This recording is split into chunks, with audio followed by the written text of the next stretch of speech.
Assalamualaikum warahmatullahi wabarakatuh. Bismillah, alhamdulillah, wassalatu wassalamu ala rasulillah Sayyidina Muhammad ibni Abdillah wa ala alihi wa sahbihi wa mawalah, amma ba'dah. Sahabat karimah yang dirahmati Allah, ada amalan-amalan di dunia ini yang bersifat afdol atau utama. Dalam kitab Durratun Nasihin dijelaskan, afdolul a'mali ala dhahril ardi thalathun, thalabul ilmi wal jihadu fi sabilillah wal kashfu minal halal.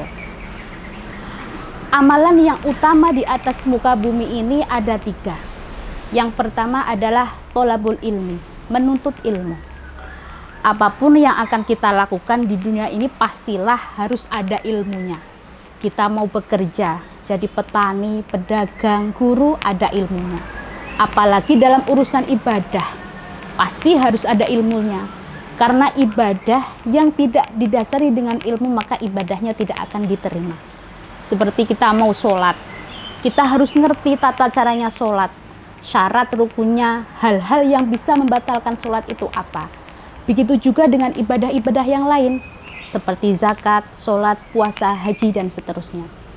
Karena saking pentingnya ilmu itu, Rasulullah Muhammad SAW mewajibkan kepada seluruh muslim, laki-laki dan perempuan untuk menuntut ilmu. Thalabul ilmi faridatun ala kulli muslimin wa muslimatin. Sampai kapan seorang muslim dan muslimah itu diwajibkan untuk menuntut ilmu? Minal mahdi ilal lahdi, dari ayunan ibu sampai ke liang lahat.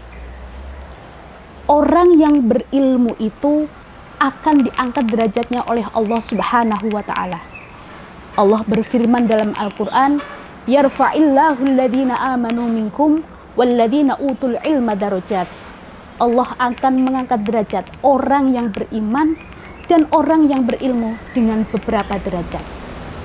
Bahkan keutamaan orang yang berilmu itu dibandingkan dengan orang yang ahli ibadah itu seperti kelebihannya bulan pada seluruh bintang.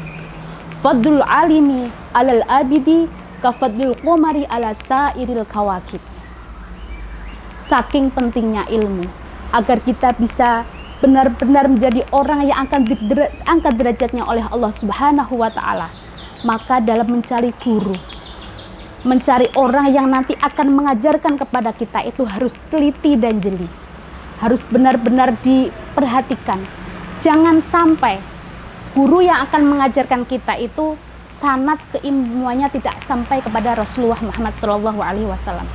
Yang nantinya akan menjadikan orang itu menjadi baru bisa ngaji sedikit aja sudah sok pinter, baru bisa ngerti sedikit aja sudah membid'ah-bid'ahkan, mengkafir-kafirkan, bahkan menyalahkan orang lain, merasa diri paling benar. Na'udzubillah min dzalik. Untuk itu marilah kita semangat dalam menuntut ilmu.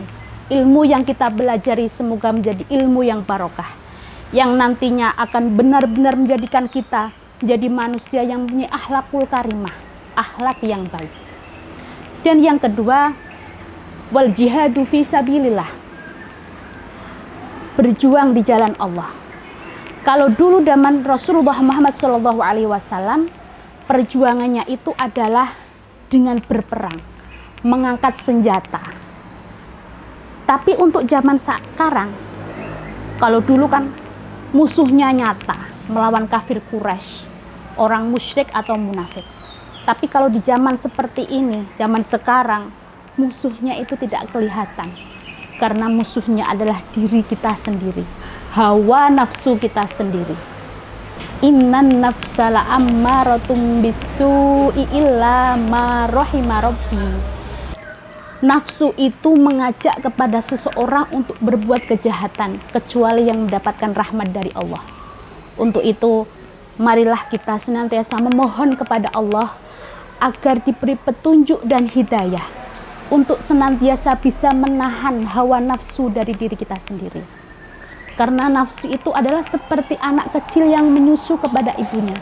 Syekh Al-Busiri mengatakan dalam syairnya, "Wanaf sukatifliin tuhmilhu syabba ala hubbi radai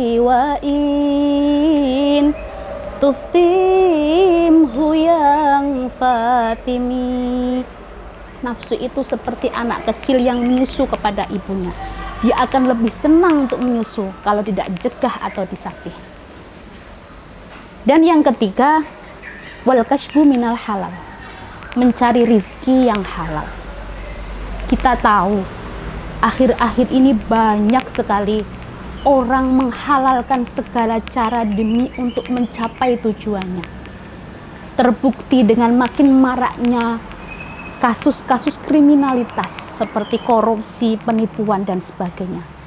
Dan itu dilakukan oleh orang-orang yang notabene kelihatannya berpendidikan. Mereka melakukan segala cara agar terpenuhi segala kebutuhan hidupnya. Mereka tergoda dengan kemewahan dunia. Wa mal hayatud dunya illa mata'ul ghurur. Padahal dunia itu adalah hanya tipu daya belaka. Untuk itu, kalau kita bekerja dengan baik dan jujur, jadilah pedagang-pedagang yang jujur, jadi petani-petani yang jujur, bahkan jadi pegawai pun pegawai yang jujur, yang tidak korupsi dengan waktu atau sebagainya. Sehingga apa yang kita hasilkan ketika kita makan masuk ke dalam anggota tubuh kita menjadi barang yang benar-benar halal dan baik. Kalau yang masuk dalam tubuh kita itu adalah sesuatu yang baik, maka tubuh ini akan terasa enteng dan ringan dalam menjalankan ketaatan kepada Allah, menjalankan ibadah kepada Allah Subhanahu wa Ta'ala. Sekali lagi, sahabat-sahabat yang dirahmati Allah, marilah kita dalam bulan suci yang penuh barokah ini giat dalam belajar, mencari ilmu, ngaji yang sebenar-benarnya dengan guru yang jelas sanad keilmuannya. Kita bisa menawan hawa nafsu dari diri kita sendiri. Yang ketiga, tetap semangat dan bekerja walaupun dalam keadaan puasa. Karena itu akan benar ibadah yang nilainya nanti akan dilipat gandakan oleh Allah Subhanahu wa Ta'ala. Terima kasih, demikian yang bisa saya sampaikan. Mohon maaf atas segala kekurangan. Wallahul muwaffiq ila aqwamit thoriq. Wassalamualaikum warahmatullahi wabarakatuh.